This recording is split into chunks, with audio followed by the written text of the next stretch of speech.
has many wondering if their building will be next.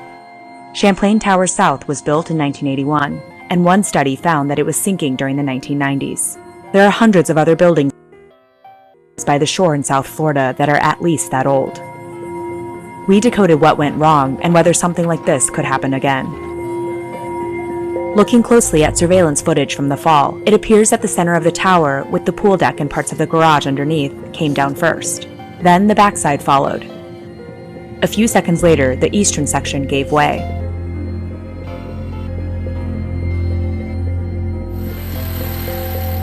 An engineering consultant had warned the condo's board 3 years ago about maintenance issues near the initial area of collapse. He found evidence of major structural damage to the concrete below the pool deck due to failed waterproofing. In the same report, he noted abundant cracking in the parking garage below the 13-story building, and pointed out that many of the previous garage concrete repairs are failing, and new cracks were radiating from the originally repaired cracks. The condo's resident-led board had taken a $12 million loan out to begin addressing these issues when the collapse happened. But many experts say it's unlikely that the slow restoration process was all. The condo was built right on the shore of Surfside, a small town just north of Miami Beach. Some believe the city's salty air and rising sea levels may have sped up erosion in the building's foundation, causing steel to rust and concrete to chip. A 2020 study based on satellite data also found that the complex was sinking during the 1990s, while surrounding properties were stable.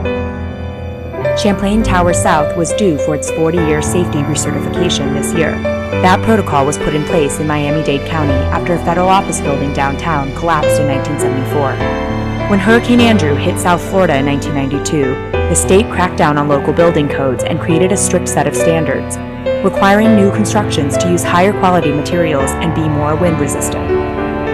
Florida's building codes have continued evolving since then in the wake of intense storm surges and frequent hurricanes.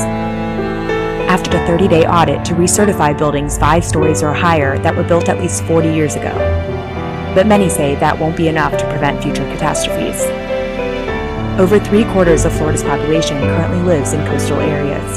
The state has the most homes in the country that are at risk of chronic flooding by the year 2045, and a good portion of those sit along Miami Beach.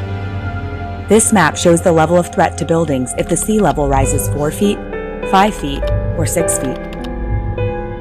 Structures on the coast are already experiencing more flooded conditions than ever before. Porous limestone under the ground makes it especially easy for water to filter up. Yet experts say it's too soon to say how much of a role this may have played in what happened at Champlain Tower South. Nearly half of the building's 136 units came down. Of the more than 150 people initially reported missing, about a third were foreign nationals.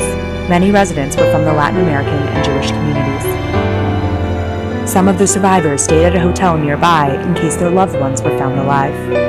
Meanwhile, hundreds of emergency rescuers dug through the 30-foot wall of rubble, hoping to bring some good news to grieving families.